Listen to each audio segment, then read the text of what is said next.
Leo tumekuja kutembelea hapa katika banda la zimamoto tukiwa tunaendelea katika zile siku 8 za 8 katika kuadhimisha maadhimisho makubwa kabisa. Sasa kikubwa ambacho kimenifanya mimi niweze kuzungumza na wewe ambaye bado hujafika hapa ni kwamba unakosa vitu vingi sana vizuri, kwa sababu kwanza siweza kupata mafunzo ya jinsi gani moto unaweza kusababisha athari katika mazingira yetu, lakini pia jinsi maokozi yanavyoweza kufanya.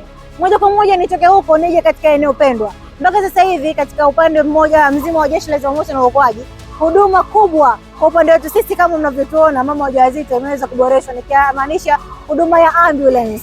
Yaani hii sio tu kama mjamzito peke yake. Kwa yoyote yule ambaye amepata changamoto yoyote ile, unahitaji huduma ya haraka, basi namba ni moja tu, 114. Hapo tu unaweza kupata kuweza kusaidiwa na kuweza kufanikiwa kupata huduma kwa haraka zaidi. Nikwambie tu usihofie kwamba ukipiga simu unaweza kupata changamoto, unaweza kukamatwa, unaweza kupata nini. Lakini piga simu haraka ili mradi kuweza kuokolewa mapema maisha yako. Kama wanavyosema Jeshi la Zimamoto na Uokoaji, wanaokoa mali pamoja na maisha. Kwa hiyo tukumbuke hilo. Sisi kama mama vijana wajao tunawaambia tu, tunawakaribisha kwenye biashara zetu na tunawaambia msisahau kupiga 114 kwa huduma bora ya zimamoto na uokoaji. Chao.